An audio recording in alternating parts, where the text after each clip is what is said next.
Hi, I am Samuele Ronchini. I'm a PhD student in Gran Sasso Science Institute. And in this talk, I will present our work on the origin of this steep decay in gamma ray bursts. This work has been done with colleagues in GSSI and also in collaboration with Osservatorio Astronomico di Brera in Merate. So, first of all, a brief introduction about gamma ray bursts. They are originated mainly by two formation channels. One is the collapse of a massive star, and the other is the uh, merger of two compact objects. In both cases, we have the formation of a relativistic jet which propagates through the circumbus medium, and when the jet dissipates his internal energy, we have the so-called prompt emission phase, which peaks in the keV MeV energy range, and later, when the jet interacts with the interstellar medium and decelerates, we have emission from radio up to very high energy gamma rays. In the specific, in my talk, I will focus on this particular phase, which is called steep decay phase, which characterizes the transition between the prompt phase and the afterglow phase. And in this plot, you can see an example of a typical X-ray light curve observed by the Swift telescope, which is a facility dedicated to the observation of gamma ray bursts. And you can see that this transition is characterized by a steep decline of the flux as a function of time, and is usually associated with the switch off of the prompt emission. So a study, an analysis of the spectral and temporal evolution during this phase is crucial to understand the emission and cooling processes of the particles in the jet during and after the prompt phase. Already in the past, there were works which analyzed the evolution during this phase, and so we want to perform a systematic analysis of this evolution.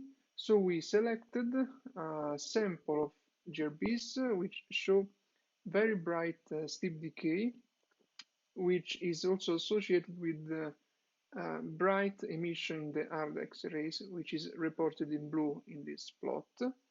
Then we performed a time-resolved spectral analysis, namely for each time being, we have a spectrum, we fit with a power law, and we derive the photon index. Then we plot the photon index as a function of the flux, and this is the result on the plot on the right. And we find a very well-defined relation between the photon index and the flux. We call it an alpha relation, and as you can see, there is a clear indication of a common process, and so we analyzed different possibilities that can originate this, that can give the origin to this relation. A simultaneous spectral evolution with the decline of the flux can be understood in the following way. So if we have an overall curved spectrum which is moving towards lower energies and also is declining in intensity, we have this simultaneous drop of the flux and spectral evolution. More specifically, we studied the possible origin of steep decay in two opposite regimes, the radiative regime and the adiabatic regime. In the radiative regime, the radiative timescales are much smaller than the dynamical timescale, meaning that all the particles are able to cool very fast, and so the emission from the um, surface of the jet can be approximated as an instantaneous flash. In the opposite regime instead, the radiative losses occur on a timescale much larger than the dynamical timescale, and so we have to consider a continuous emission of the surface as it evolves in space. So in the first regime, the radiative regime, we have to consider a specific effect, which is called the highlighted emission effect.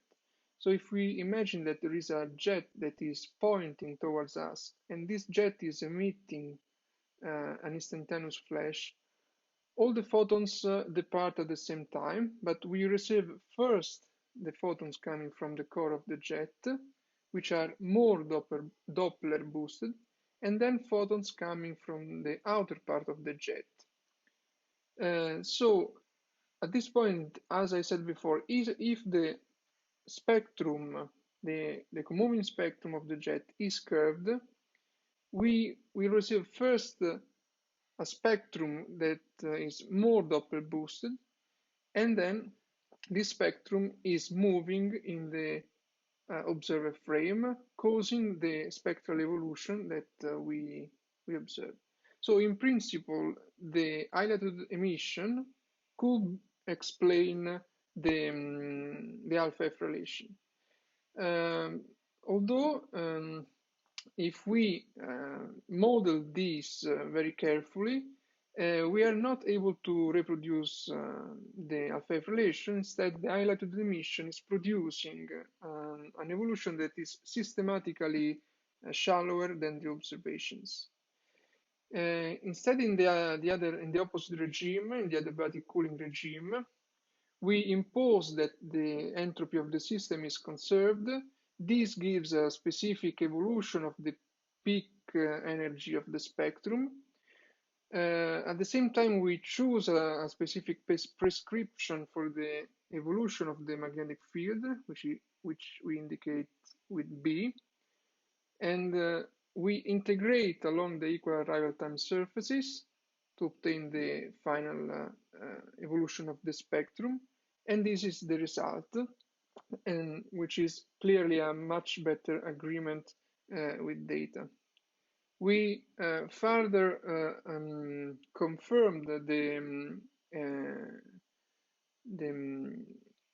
agreement between the model and data with a parameter estimation of the model through a Monte Carlo algorithm, and this is the result of the fitting. And in this table, we report the values of the fit, and we can, in the specific, in this case, we can concentrate on the values of lambda. Except for the first case, for the first GRB,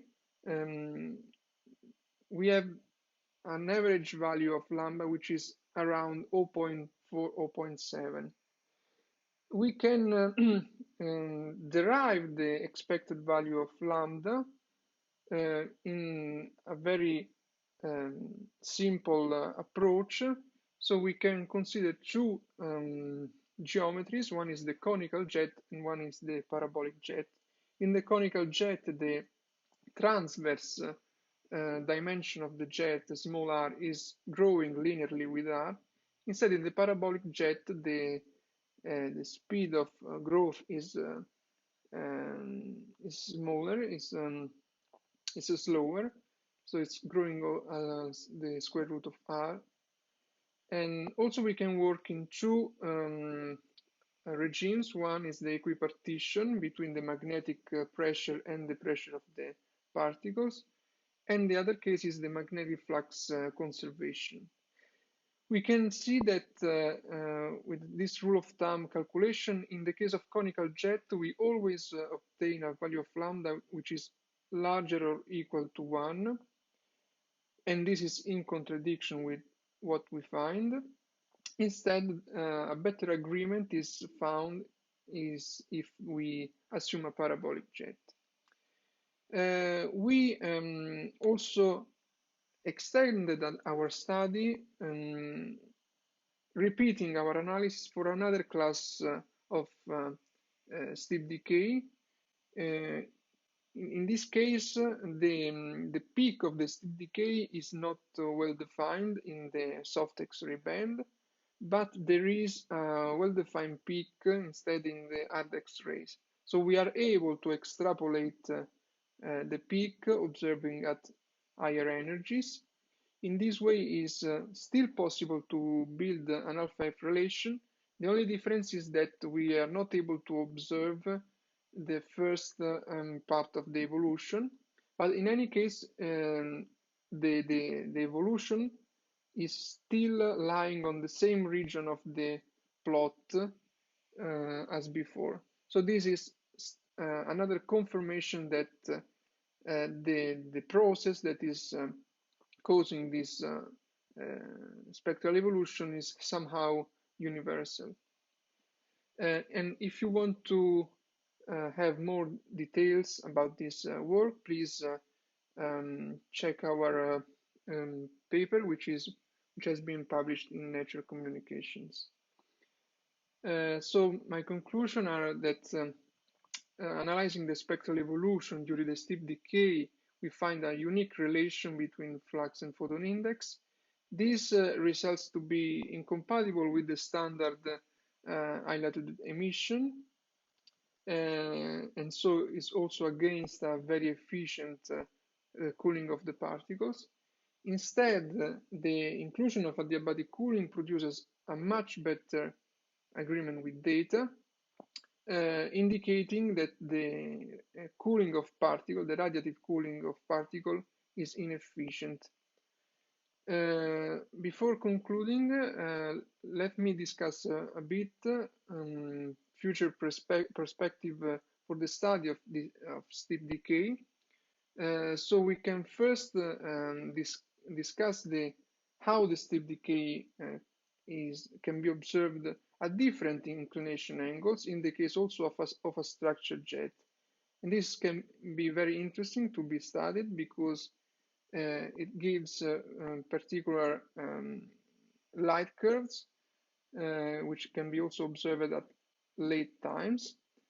And this is also interesting to be discussed in the context of future wide field X-ray telescopes like TCUs, which will be fundamental for the study of this kind of phase, because for the moment we don't have instruments that are able to monitor the first phase of the steep decay, because there is a slewing time of the telescope during which the instruments are not able to follow the evolution of the light curve.